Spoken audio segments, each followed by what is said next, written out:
Tonight, we're going to be talking about family and complexity. Love only can tame. And I'm going to start by explaining to all that when I was thinking about the title, we had the content before we had the title, of course, and a number of things came to my mind, and I thought this title, "Love Only Can Tame," would encapsulate, would sum up everything we are going to learn tonight, and including the conclusions that we're going to arrive to. Family, it is very complex. It's a complex thing to talk about. It requires a lot of time, patience, a lot of details, but it's a lot of challenges, a lot of experiences that are required for us to be successful. The good thing is we don't need to be successful in one generation, in one journey. I learned that family is something that is forever. And so we have forever to work on this. However, we have already made a lot of progress, most of us, and we are going to continue to make progress. The worst is behind us. But what I say worst is you're going to see that we have gone through situations before, particularly the women, that we don't want to go back there. And this is a particularly interesting point in time for marriage. Marriage has been challenged, is under attack, actually, and by the newest generations. And it is important that we all come back to the basics and try to understand what family life is all about. And this thing of love only can tame. Let me tell you,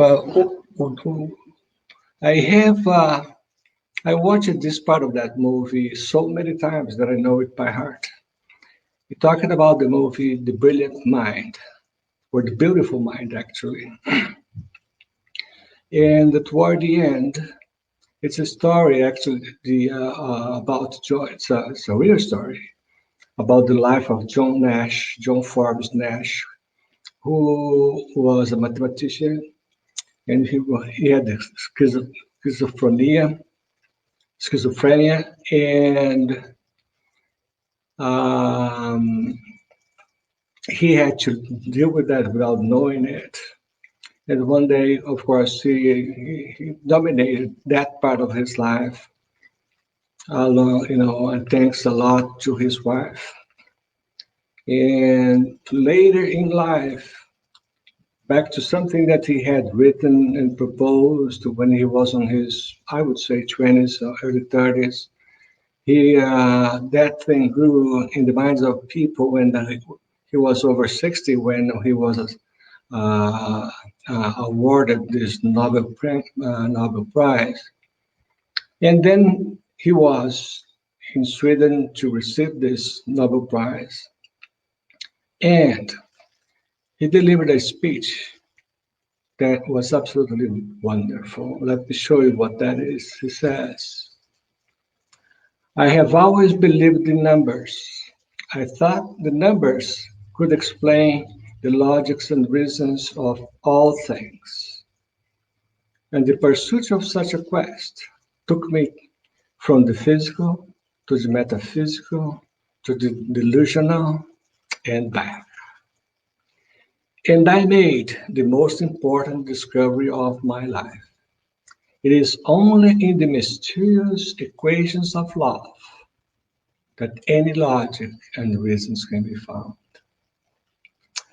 And that was really something that made a lot of difference in the way I was looking at that movie, It was really a story of love. But here's the thing, only love, only the mysterious equation of love, there is logic, you can find logic and reasons for everything. And that applies to family, and as we're going to see now, from now on. And I would say that family and love go hand in hand from the beginning. We're going to have to come to that conclusion by the end, if I'm right. Okay, for now, just prepare to listen to the with the ears of your spirit, as I say there, your eternal ears, because the story of family is weird, weaved with the story of man. So they go so far back that nobody knows exactly where it started. It's a long story. There's a number of books that talk about the story of marriage, and they look at different aspects. They are not sometimes coherent, and some of the theses, some of the findings end up being superseded by a new founding, and so it's a mess to try to actually come up with one version. So it's not worth really digging into all the details about marriage. But to add to the complexity, keep this in mind, that we're gonna, when we talk about family, we're talking about not just one thing, family. Boom, that's it. No. When you're talking about family, you're talking about a bunch of concepts. Here's some. You're talking about marriage. You know, there must be a marriage, of course. You talk about procreation, and once you have the offsprings, you have to raise the kids, and then you have to work on their normal education, the moral, the social, the spiritual education. And on the other side, you have love, and you have trust, commitment, respect, responsibility, and others. So a family, for you to have the family of your dreams, there's so much that you have to accomplish, so much that you have to know, that it's just overwhelming. But it is not at the same time because of love that can cover all the deficits that we face in life when trying to do something correct, when trying to accomplish something big. Not to talk about the help that we get from the spiritual world. So what is the family supposed to deliver when all is said and done? So let's think about it. And I'm bringing to you three paragraphs from three different books, wonderful books that are going to help us to understand the deliverables of family, what we're supposed to deliver at the end, accomplish at the end. So let's start with the book Vereda Familiar from Raul Teixeira, from the Spirit of Teresa Brito. It says, in the domestic stronghold, or be that a fortress or a sanctuary, that the sublime school is able to structure diverse characters with vivid lessons of high action, provided that love takes the lead on everything.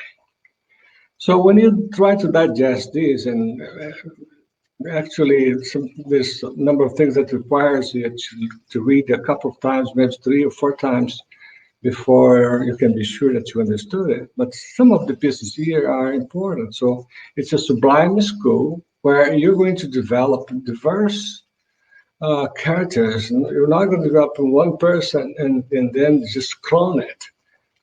You're going to deal with diverse cultures, diverse personalities, and all that stuff. And you're going to give them lessons of high action, but led by love as opposed to led by evil. Because you can do a lot of things, it's a lot easier to teach them what they can, for example, learn on the streets. And not all these things are going to be led by love. Some of them are going to be led by evil. They're going to be wrong things. So it's all of that as long as they are led by love. And then we have the book of Joana de Angelis through Deval that's called Life Challenges and Solutions. She says, family life must be a place of emotional security, of total fulfillment, and not the stronghold where the bad mood and tensions of everyday life will be discharged. So, think about your home, and you have to imagine a perfect home will be a place that you want to go to restore your energies, to calm down your spirit, to meditate, to find love, find appreciation, find validation, find help, and not a place where you, at the end of the day, like 5 o'clock, say, oh my God, now I have to go home. So that is not what Joana is talking about. Joana is talking about that sublime place where you're dying to go back to. And in this book that some of you are reading and studying at the center, in virtual group, I guess, what is the family supposed to deliver? And then there's a preface in that book, Family Constellation, which is written by Deerfield from the spirit of Joana de Angelis, right in the preface of the book, which means before any chapters and before any paragraph, it starts with this. Family is the foundation upon which society's immense building is erected. So family is the base of everything. It's the foundation over which we're going to build society. And then society's going to build the rest of it, right? So it's a big base. And then they say, in the home, the first experiences of universal brotherhood are rehearsed, preparing the individual for his or her noble contributions in the establishment of a healthy society. Thus, whenever the family is weakened, society experiences conflicts as its structure gets shaken. Just confirming what was in the first bullet point. So it is the base. It cannot be weak. So, and then when it gets weakened, the whole building will shake. It may come down because that's where it's kind of falling off the base, or there's no base.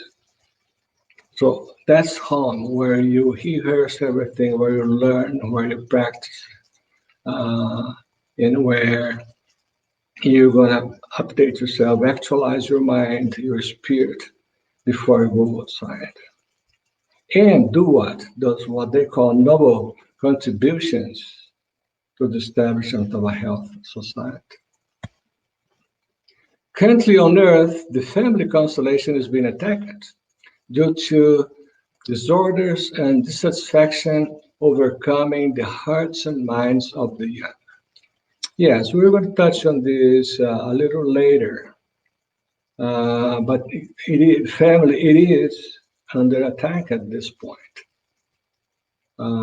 There's too many alternatives to marriage going on and to accomplish immediate results as opposed to long-term results.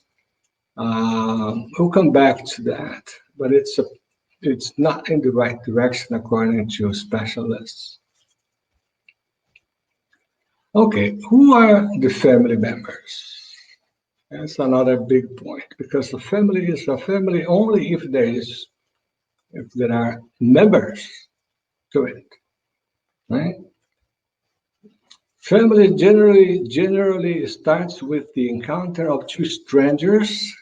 Note the quotes, strangers under quotes, within quotes, in a particular incarnation. So we encounter somebody, we meet somebody that we don't know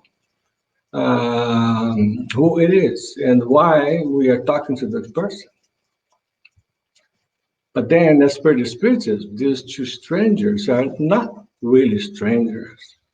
And they have things to fix between them and their offspring that come from previous existences.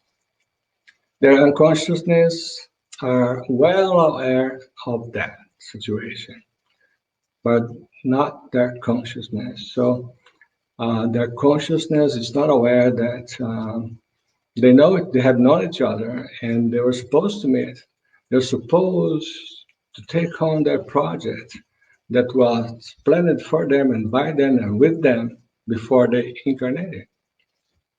So the kids may be there in the family as well, either to help the couple succeed or to learn critical and difficult lessons themselves with the help from the couple, which might turn to be a very complex and complicated and painful process, right?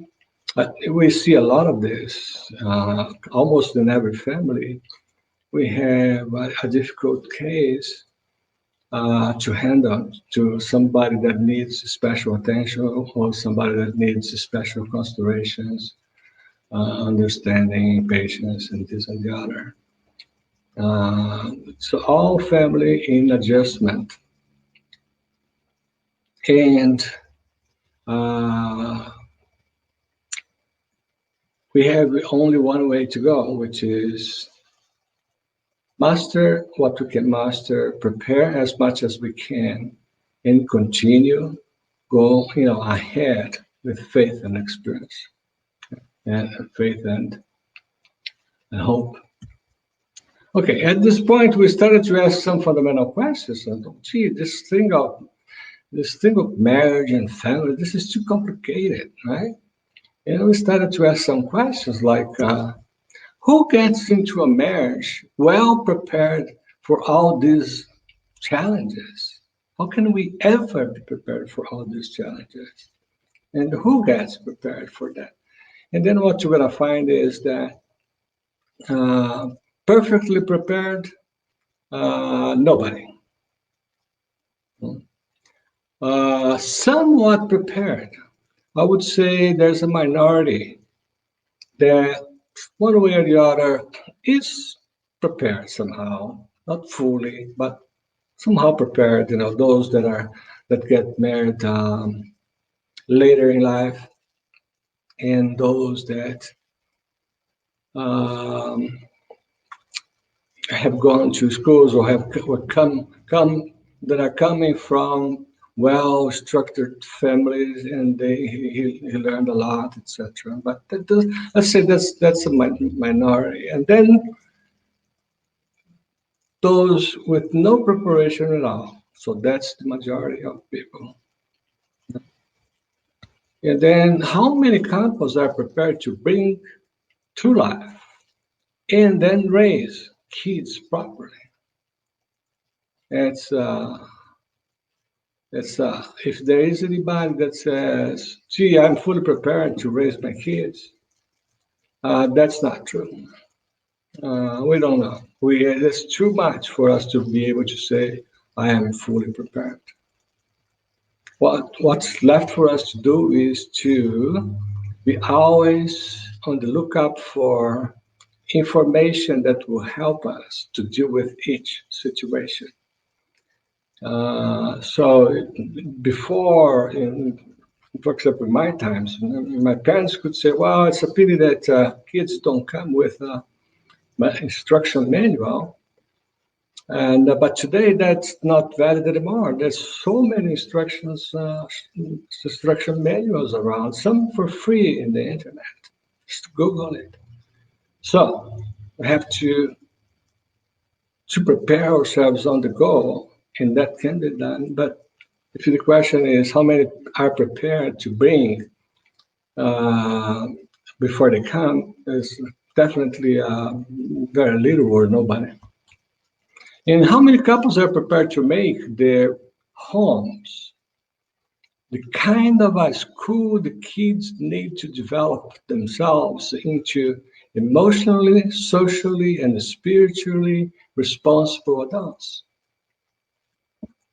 I know it's one of those type of questions that is, of course, the answer can only be almost or no, almost nobody, or nobody. But it puts into perspective what we're talking about here. It's a complicated and very complex theme, and it does require us to spend time to think about it, to read about it, to study it. And as our problems started to pop up on the way,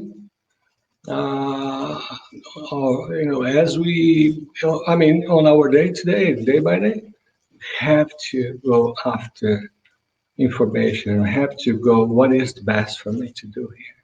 As opposed to, in many times, most of the times nowadays, it's much better than just say, oh, my father used to do this, so I'm going to do that as well. The thing is that we are from a generation before neuroscience, for example.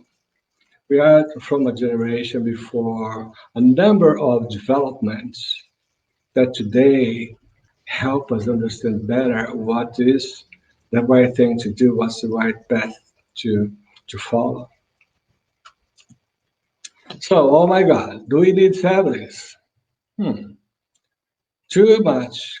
It's such a complexity that's is not for me or for us. Well,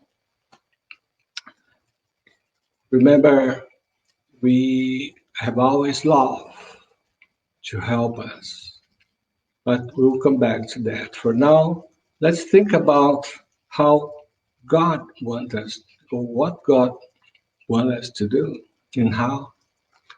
So was when Jesus came over here about 12,000 years ago.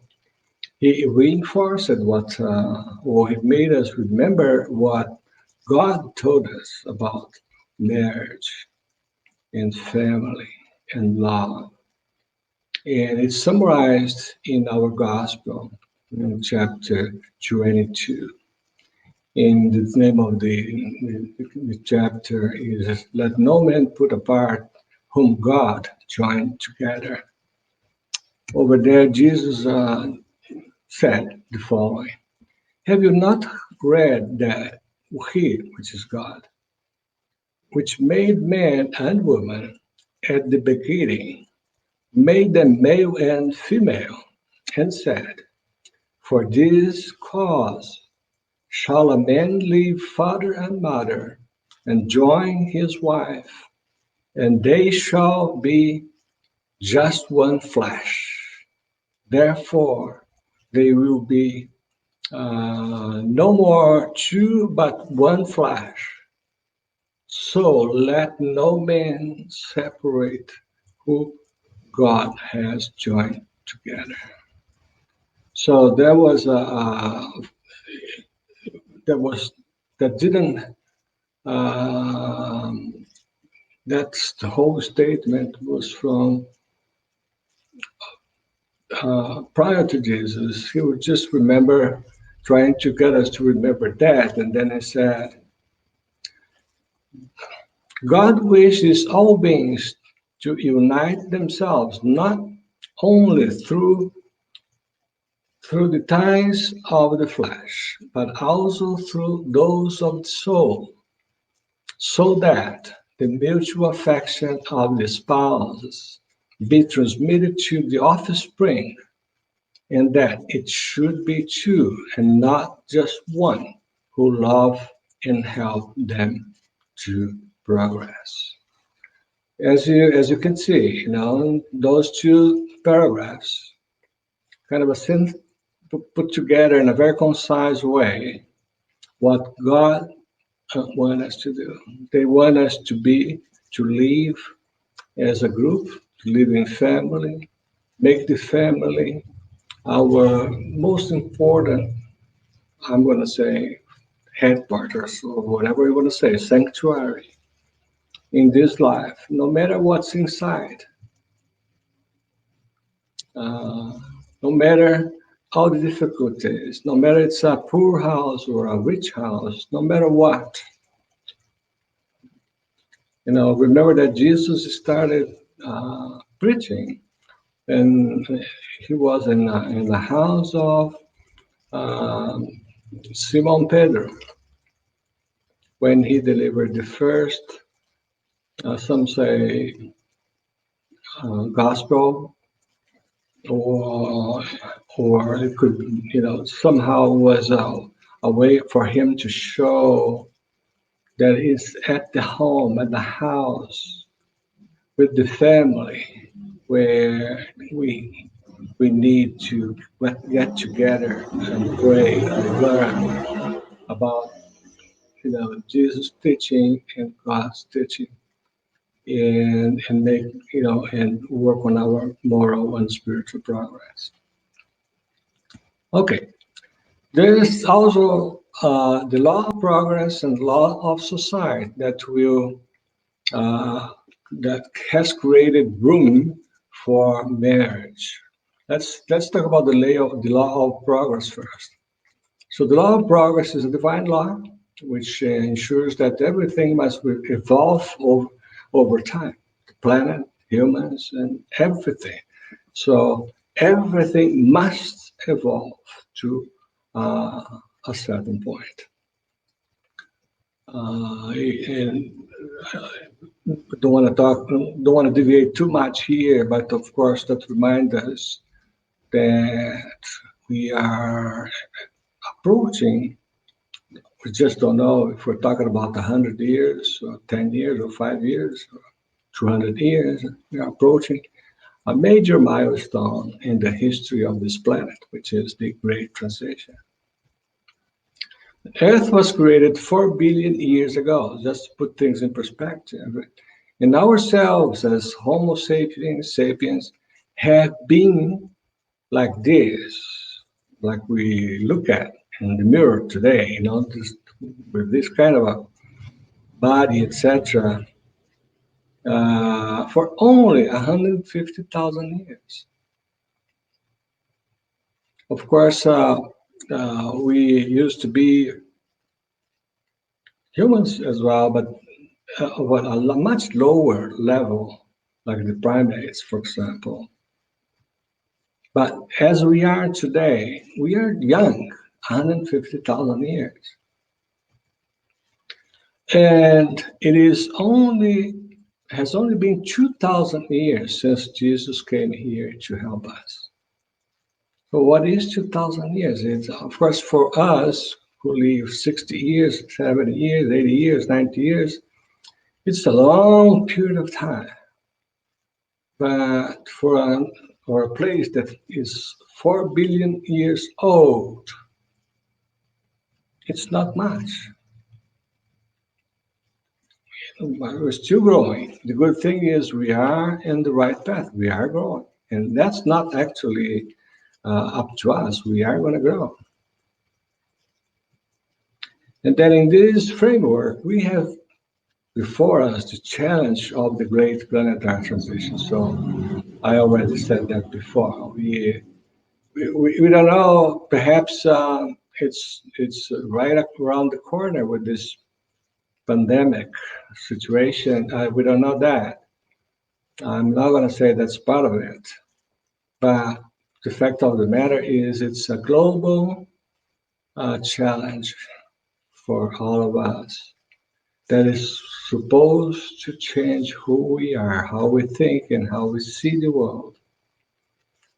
And I hope that is going to happen. Since we already paying the price, we might as well get the full benefits.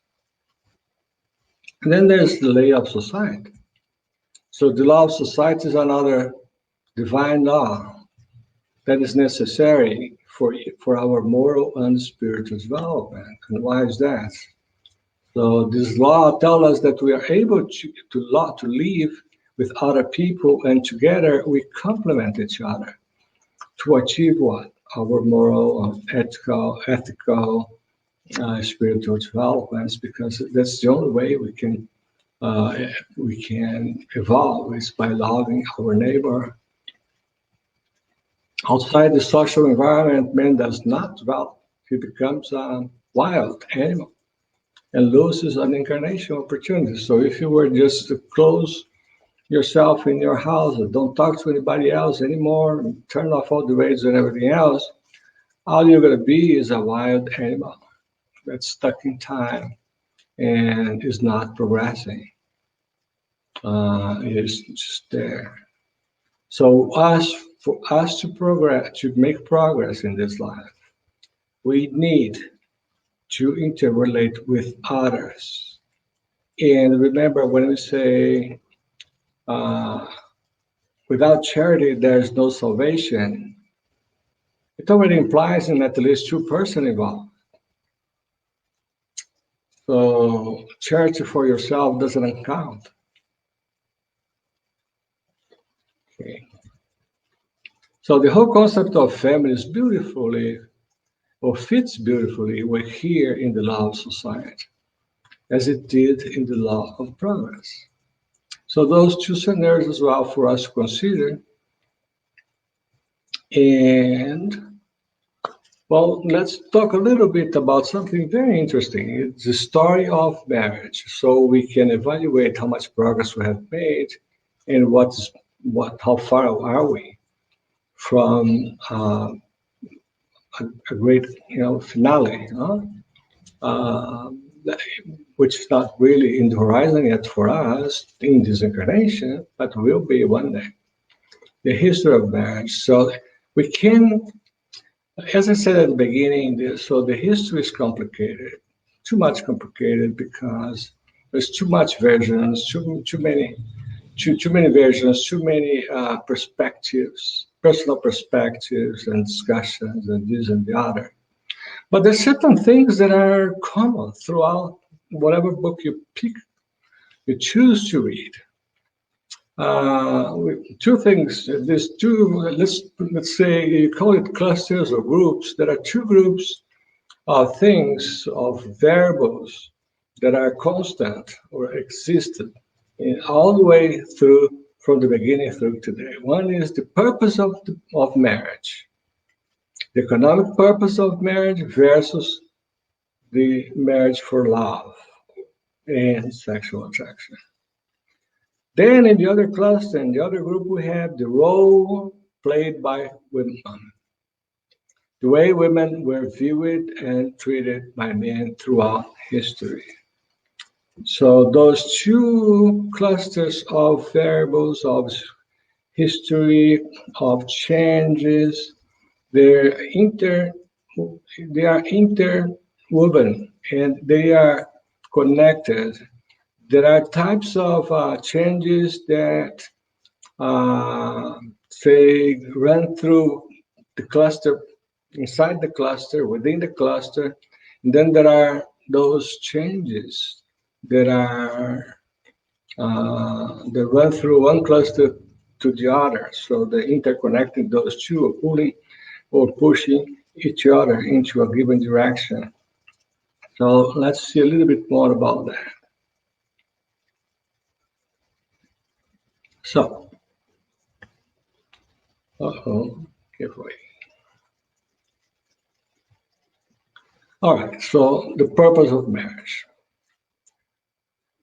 At the beginning, things were completely different than what you see today. At the beginning, the way marriage were arranged was on the basis of families deciding who your sister or who your daughter should marry to, or somebody deciding who your son should marry to, based on what? On what? So the thing that was going to drive decision as to whom to marry to was totally related to economics, money, finance, right? And social positions, strength, and and political advantages. So it was more like it was everything about business and power. And so here's my daughter, and you married this other person, and this is the end of it. Now, with the arrival of Christianity, marriage started to gain a sacred meaning when Jesus explained marriage as per God's mind, just like we went through a few minutes ago on that thing of don't do apart what God joined together. So it was only when Jesus arrived and reached that point that marriage started to, let's say, gain momentum for ultimately change. So that thing about don't separate whom God joined together also revealed that marriage has two sides. There's a material view of marriage. There's a spiritual view of marriage. For us spiritists, that's not it. That's not a big deal. We understand that we are all spirits. But here, it's more than that.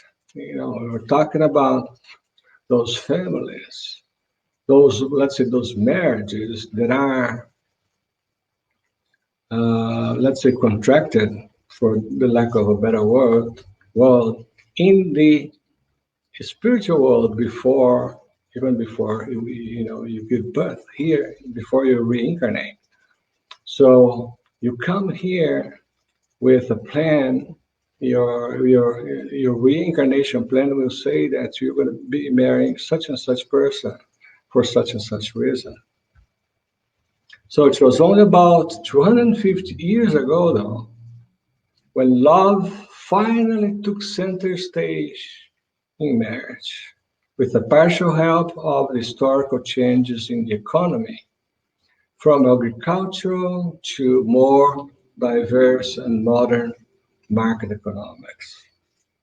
So I don't know, how much was due to one or the other, but the fact of the matter is it took at least over almost 18 centuries after Jesus for love find its way into the decision of marriage, whom to marry to and for what. So that's 250 years ago. And that was a surprise, actually. If I knew it, I had forgotten it. And it's wow, 250 years ago. Jesus came over here 2,000 years ago. And as far as the economic part, at the beginning, people would, as we said, the patriarchs, so the owner of the land, would arrange the right matches, right? So this woman with that boy, and so on and so forth, based on as we discussed, number one was really money, right? And of course, there was alliances. There was this labor for the farms, and that really survived a long, long, long time until we're no longer, or the world is no longer a big farm, but it's now a completely different economic model. And the women could not serve the same purpose as before. But let's look at the women's side. Women were considered to be inferior to men, and they existed to serve men without any rights. Even the kids generated in a marriage would belong to men, let alone the properties. So the woman was just supposed to marry and serve her boss. And she was considered a property of the husband. And she was just supposed to kind of work, give birth, and without any rights at all. So along with all the changes, there have been changes that upgraded women to a more equitable place in society, up to the point where she could be independent and choose what she wants and whom she wants to marry to. So in our generation, we see that. We don't see any woman say, "Oh, I'm waiting for my father to decide whom I should marry to." It's a completely different ballgame right now, because the concept of women changed upside down, completely different than the one at the beginning of the story. So women are now more equitable, has a more equitable place in relation to men. And we know a lot of women that is ahead of men. And so she is now calling the cards. She's now doing whatever she wants. But this is not as beautiful as it seems. We'll come back to that. The change from business purpose to law of purpose is also opened the way to the recognition of same-sex marriage. Because now, marriage is for love. It's a different story. Love is love. You understand what I mean? So we'll leave that alone, but that's one of the big openings that the same-sex marriage gained or was given to was the upgrade of traditional partners, changing the way they were choosing each other. So what about generational conflicts?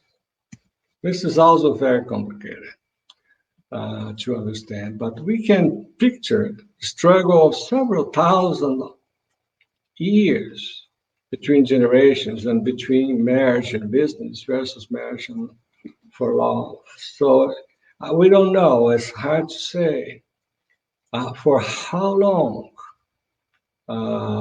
we had on earth this marriage based on decisions that would be economic decision or social decision, political decision. And that happens for thousands of years. And of course, you cannot imagine that happening as from a certain point in time without a major conflicts between men and women, women and society and this and the other.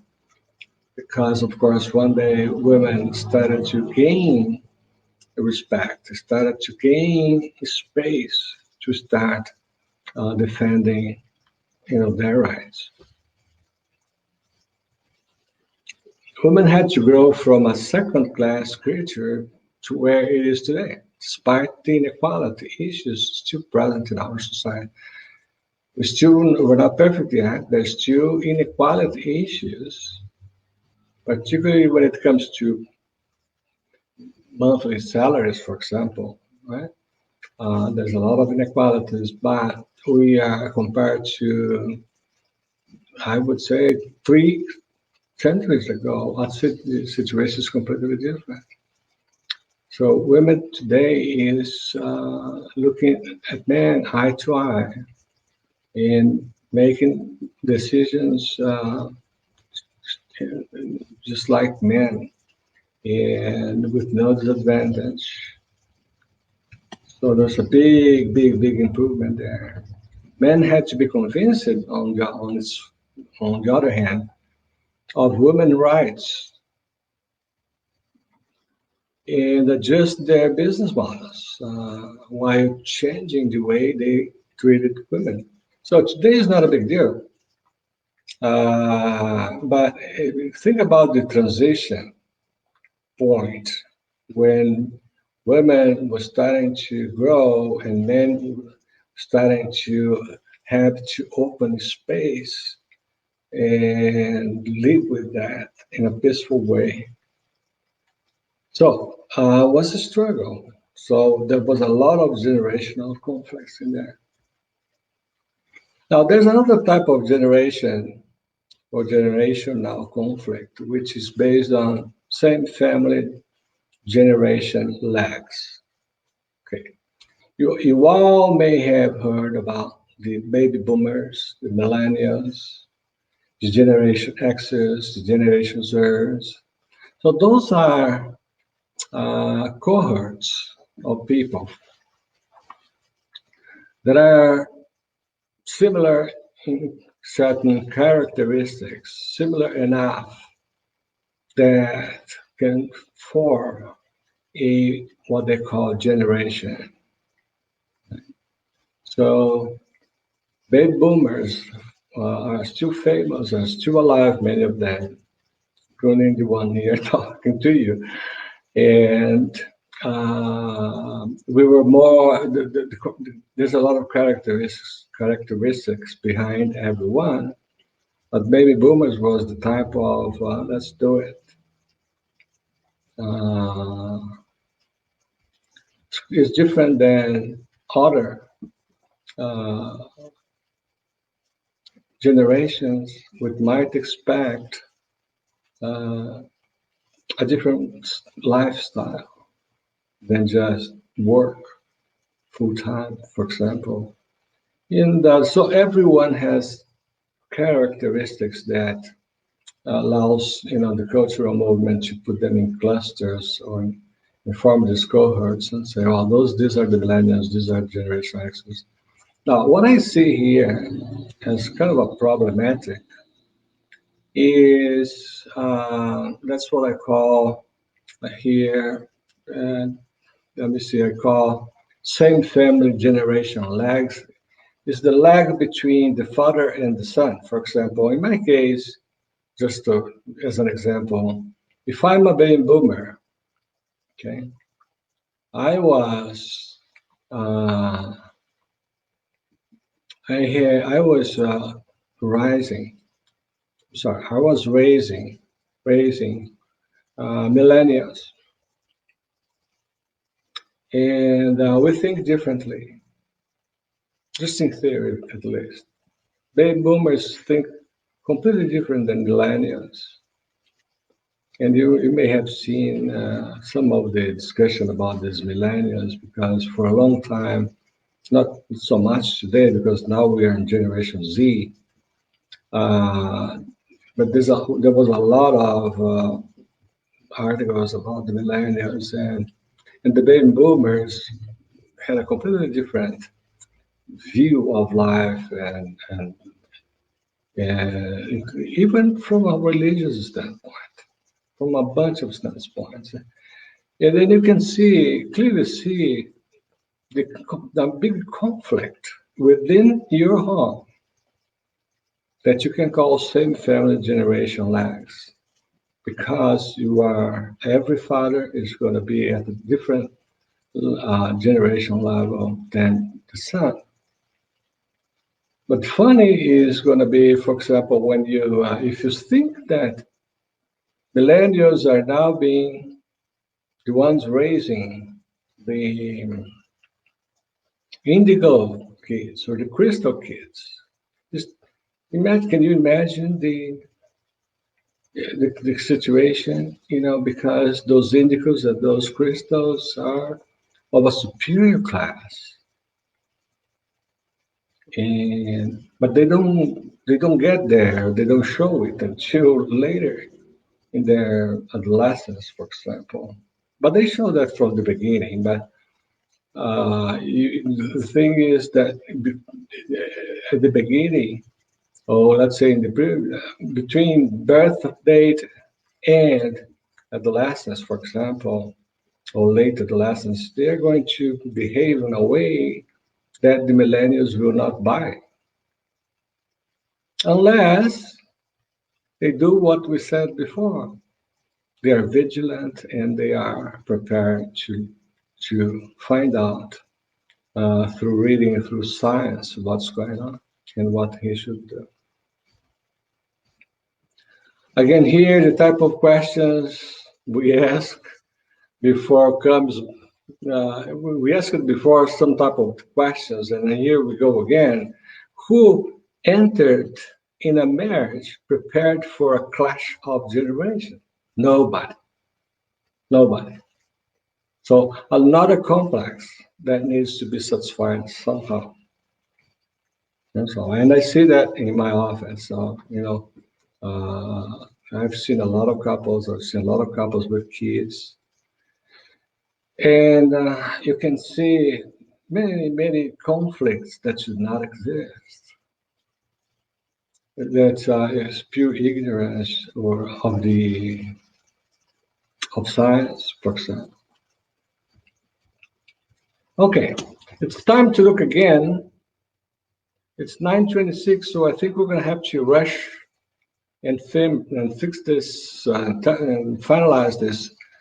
Looking again at all the list of principles and concepts related to family, we said we have all the things we need to keep in mind when talking about family. We have in marriage, we have the procreation, the formal education, the moral, social, and spiritual education, the emotional intelligence, and then love. And then under love, we're going to have trust issues to play with, or to work with, commitment, attention, appreciation, and affection, the triple ways.